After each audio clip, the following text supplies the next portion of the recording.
So far, we have learnt some interesting declarative facts about our tropical rainforests, and the fact that really our rainforests cover only about 7% of the world's surface. Now, I'd like you to take a look at this painting by Lynn Cherry, and I want you to see how she's used tropical birds of the rainforest, used the feathers and the bright colours, the bright coloured beaks, and how she's also included foliage from the jungle and from the forest. This is what we're going to try and attempt to do ourselves, and I'm going to teach you how you can make your own rainforest bird. This is one that I did earlier, and here's another example of one that I did previously. You will receive a procedural step-by-step guide as to how to draw your tropical forest bird. Now this is really just a guide. You don't have to follow it step by step, but it will give you the idea of how to create those shapes before you start painting. So you're going to receive a sheet of watercolour paper. Now I suggest that you use a pencil first, because you then are going to go over it with a Sharpie, a permanent marker. So when you do your bird, you're going to very carefully draw a curve. I'll do it in permanent so that we can see it. So you're going to draw a curve, and then you're going to bring the nose down to create a beak. So you've got to that stage so far. Then you're going to bring this around to join it there. Now to make tail feathers, just do some very simple shapes like that. Okay, and then what you're going to do are some claws or talons that will eventually hook on to a log or a branch. Okay, now include a big eye. Okay, make your wing. I'm going to give mine a bit of a shape, so I'm not really following that guide completely to the rule of thumb. And now when I've got that general shape, I want to give it some head feathers. I'm then going to start giving it additional drawing patterns to it. So you're going to illustrate. I'm going to bring that down like that, so I'm going to make that a little bit wider. I'm happy with that now. Then I'm going to bring this down around like this. I'm going to do some wavy lines like so. I'm going to bring some scallop lines.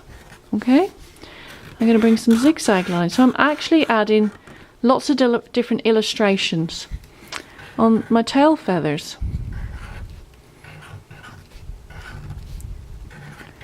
I'm going to add some more illustration to it, and what it does as well is it actually divides up my drawing so that I can include lots of different colours.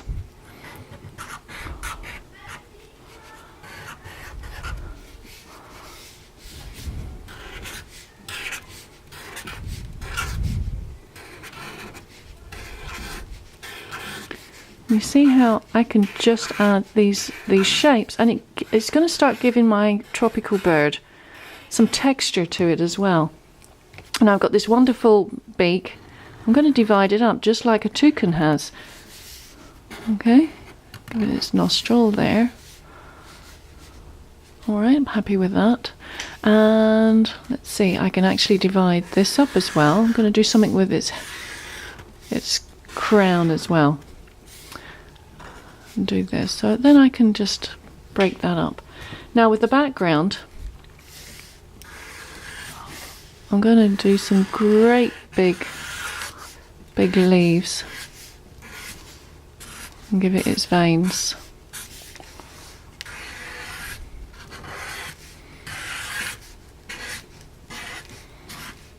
Okay, I'm going to do some vines that come down.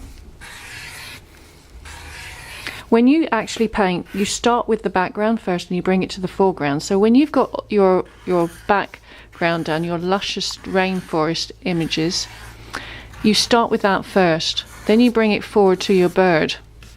So you do the bird at the end. I'm going to actually show you some examples of my work, because I actually love painting tropical birds. So you'll see how I actually do it myself using oil paint. Now, the last thing I want to include is a branch for my bird to be sitting on. I'm just going to bring that round, and I'm going to do some sort of like grainy effects there. Okay, so that we know that we've got some texture. And there, boys and girls, I just want to do my wing. That's the big part of the painting that's still sitting. That requires. I'm going to bring that round there and just thicken that line up. And then I'm going to do this. Now you can see now my whole page is alive, it's active. I've used the whole paper to its full capacity. Now you're going to receive tempera paint cakes, but you also have the benefit of using the paint station as well and take a pump of the colours that you wish. And when you use your paintbrush, you're going to hold it like a pencil. And I want you to take control. I want you to be, you can take any size paintbrush, you'll need some thin ones and some thicker ones, but I want you to take control. I want you to work with the rear, the background first, before you start onto the tropical bird. I know it's all exciting to get to the bird, but leave that to the very end. So you get all the background down first and then bring in the vibrant colours. And it's all to do with painting techniques. You can do wet on wet, bit of blending. Okay, I'm going to start this one, and when I have this finished, I will compare it with the other two that I've done and see which one comes out the best. Okay, boys and girls, let's make some art.